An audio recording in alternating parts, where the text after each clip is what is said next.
So, ladies and gentlemen, here we are. We have reached the finish line. The top 10 of my favourite films of all time. Well, the films that I've seen so far in my life anyway. I'm hoping there's still some great films that I've still yet to watch.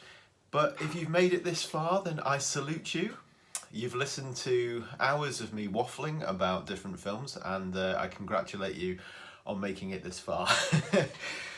These top 10 are going to be my favourite films of all time, as they stand at the moment.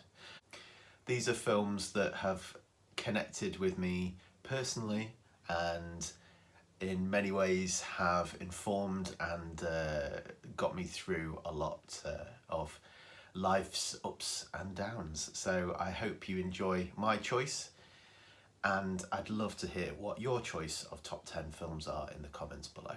Let's get started. In at number 10 we have the very first film I ever went to the cinema to see, Star Wars: Return of the Jedi.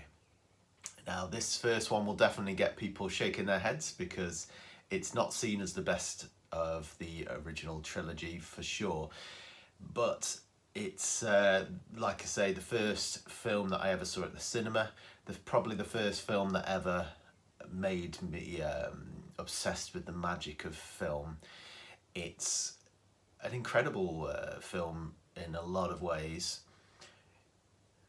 Brilliant science fiction drama, great visual effects, fast-paced, action-packed, memorable.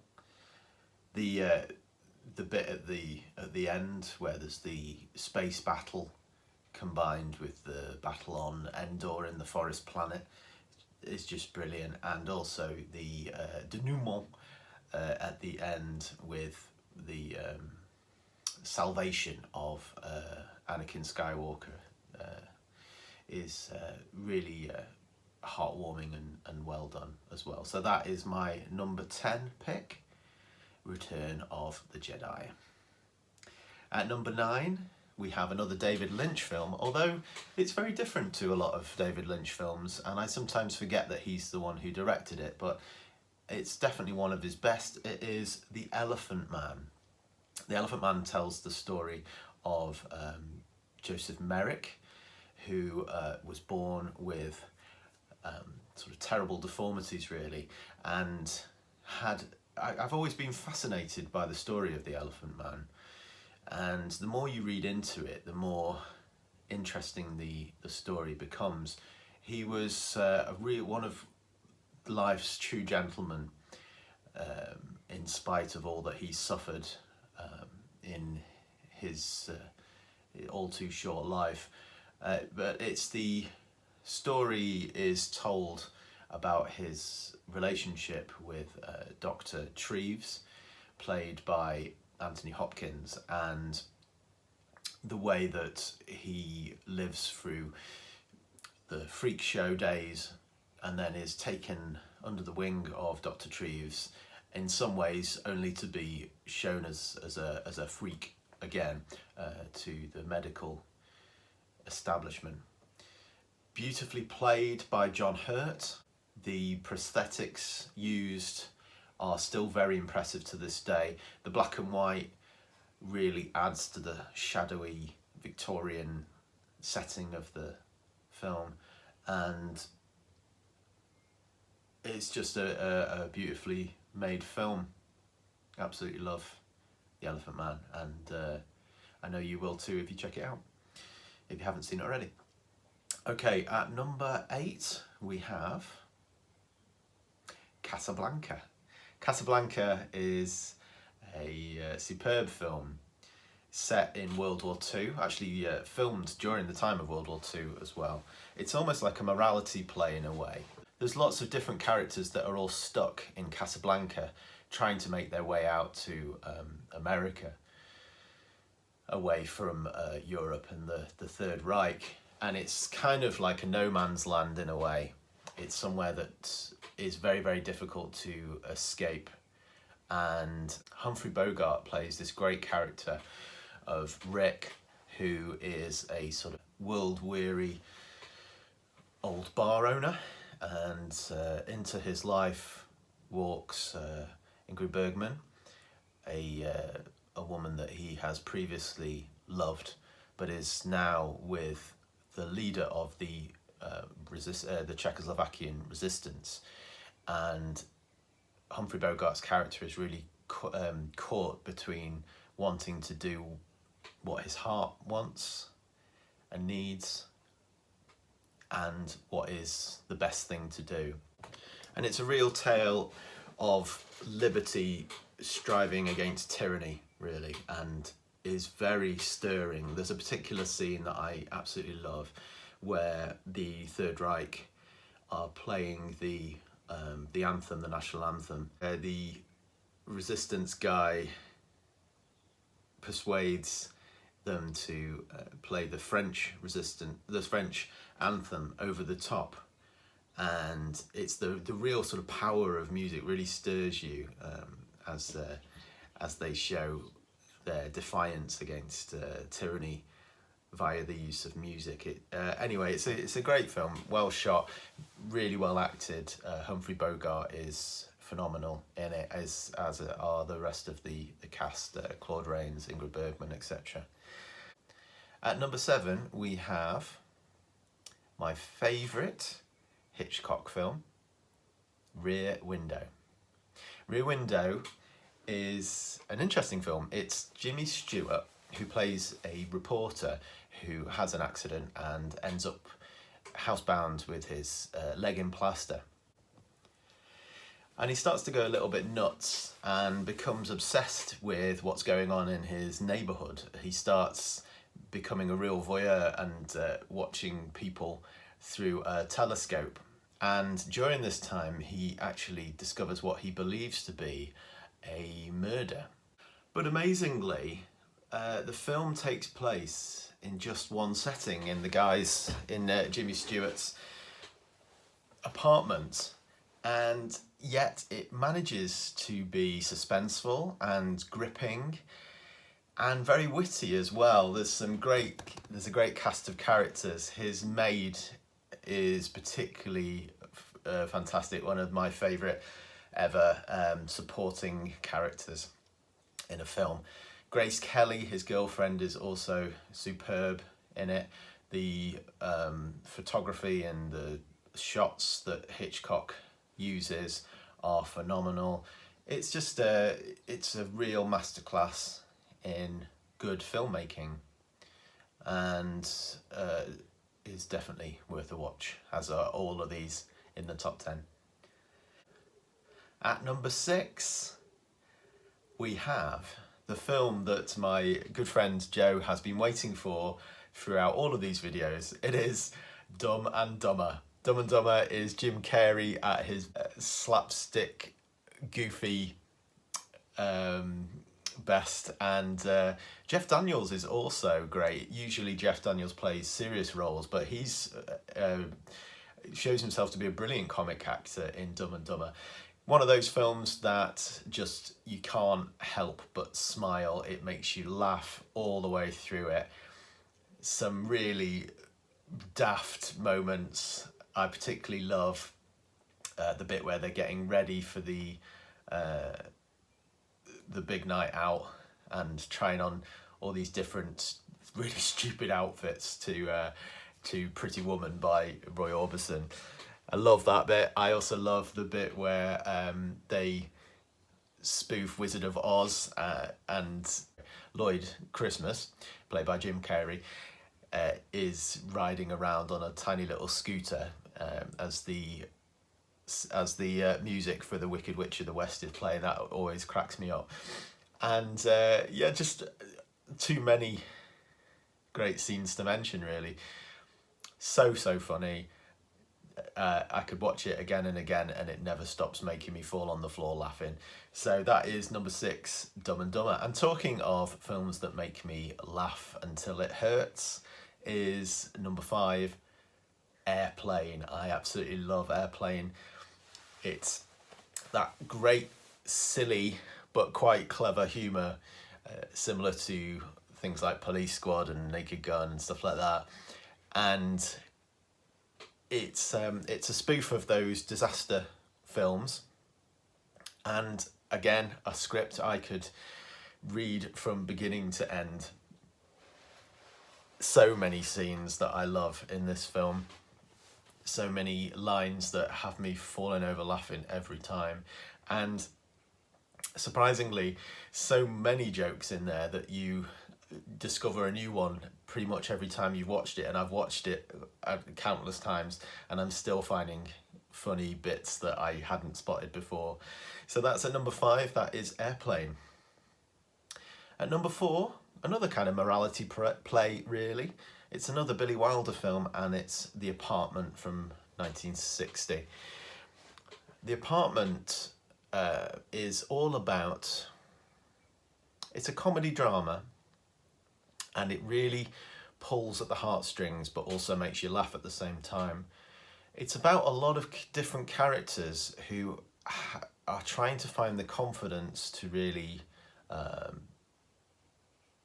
find themselves and be the people that they're supposed to be. So Jack Lemmon's character is quite underconfident insurance guy who is treated like crap by his colleagues who use his apartment basically for their affairs. And into his life walks the elevator operator, played brilliantly by Shirley MacLaine. And Shirley is also tackling her own demons. She has had an affair with the big boss of the corporation. Unknown to her, she didn't realise that he was married at the time, and she's fallen in love with him, but knows that it could never work out. But the two of them strike up a friendship, and Jack Lemmon falls in love with Shirley MacLaine, and the whole thing is just done with Billy Wilder's incredible one-liners, fast, wry, witty dialogue. But it's also one of those films that's totally heartwarming as well, and the perfect film I find to watch in that strange time between Christmas and New Year, you know, where everything's slightly disorganized and unknown, and yeah, it's the sort of the main conclusion of the film happens on New Year's Eve, so it's definitely a great one to watch for that. It's one of those films that encourages you to have sort of personal bravery and commitment to yourself, really, and to not let others dictate what you do with your life. It's definitely, yeah, it's one of those sort of films, and I absolutely love The Apartment, and that is coming in at number 4. At number 3, talking about personal bravery and actualizing yourself, I think that's the word, it's A Wonderful Life. Comes in at number 3. Another brilliant Jimmy Stewart performance. He gets quite a good look in, actually, on this top 50. It's a Wonderful Life, when I first saw the trailer for it, I got it completely wrong. I thought it was going to be quite a twee Christmas film, a bit schmaltzy, similar to White Christmas, the Bing Crosby film. But no, it's actually a very dark film, and throughout most of the film, it's almost giving the message that it's not a wonderful life. It's a terrible life. In spite of everything you try, then you never quite get to where you want to be. That's what this film seems to be saying through most of it. And it actually starts with Jimmy Stewart's character wanting to commit suicide, which, when you think it's a Christmas film, that's quite dark, that's quite harrowing. But an angel, second class angel, decides to show him what life would be like had he not been born. So he takes Jimmy Stewart's character out of his own life and shows all the effects that it has on the people around him for their lives, and shows in the end that it was a wonderful life and that it was a miserable life that he had. So anyway, that's It's a Wonderful Life at number 3.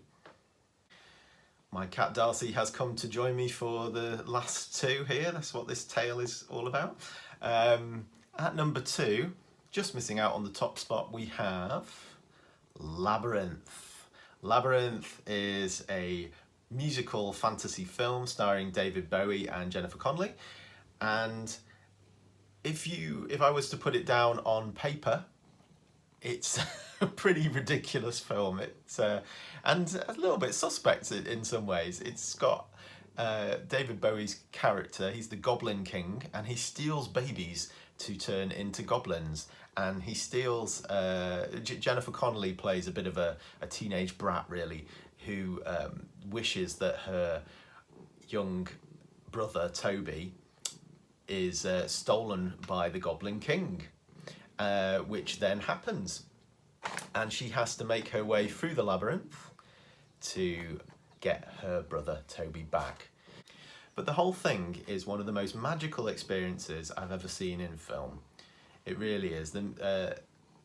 Jim Henson's and Brian Froud's creativity really shines through in Labyrinth, and I went to see it as a kid. I think I was about 7. And it just hit me at a particular stage of my development and really opened me up to the possibilities of what you can do with film. It's a fantastic film from beginning to end, and it is my number 2 pick. Are you ready for number 1? Number 1 in my choices of all-time favourite films. Darcy's purring away, so he's obviously excited about this. It's going to be Brief Encounter. Brief Encounter is a film that is based on a Noel Coward play and features some very plummy English people, middle-class people, in wedlock who fall in love in a brief encounter. Now, what I love about this film, there's a few different things that I absolutely adore about this film. Firstly, it's the acting of Celia Johnson. Celia Johnson, when you first start watching, you think, oh, I can't get behind this very, very plummy accent, very posh accent. But the more you watch her performance, it's possibly the most emotional performance I've ever seen in a film. As she descends, as her sort of heart and her head go into battle with each other. There's a great line in it, I've fallen in love. I didn't think such violent things could happen to a woman like me. I mean, that just kind of encapsulates her character. But her performance in this film is just possibly the best I've ever seen in a film. She plays that great... You can feel the pain in her heart throughout it when she's trying to restrain herself from the love that she has, this kind of forbidden love that she has for this man that she meets. Along with that, you have incredible cinematography. I'm a sucker for black and white, and the use of black and white in this film is just absolutely astonishing. The way it uses those shadows and the smoke of the train on the train station, and just everything about it is absolutely beautiful. And the other thing is its use of music. I'm a real sucker for the emotions of music, the use of music. And in this film you have Rachmaninoff's classical piece almost playing like another character in the film. It really emphasises the emotions of the characters in it, and like I say, almost plays like another character in the film. I think another reason why I love this film so much is that it hit me at a time when I really, really needed it.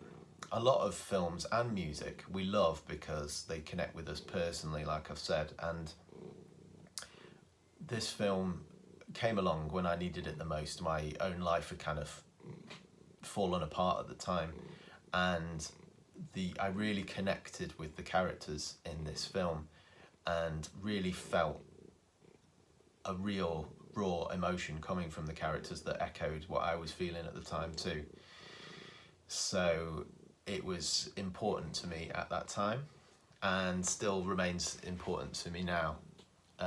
That is my choice of number one film, favourite film of all time, and it's Brief Encounter. So there we are. I've made it all the way through 50 films, can you believe?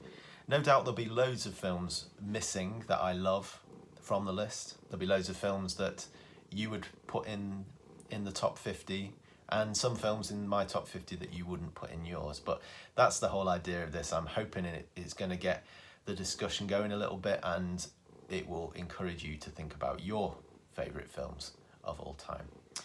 But thank you so much for joining me on this journey. Who knows what's coming next? I've toyed with the idea of making my top 50 favourite albums, but that's proving even more tricky than this list, believe me. But yeah, thank you so much for watching. I hope you've enjoyed this. Please like and subscribe below, and I'd love to hear your thoughts. Take care, all the best, and goodbye.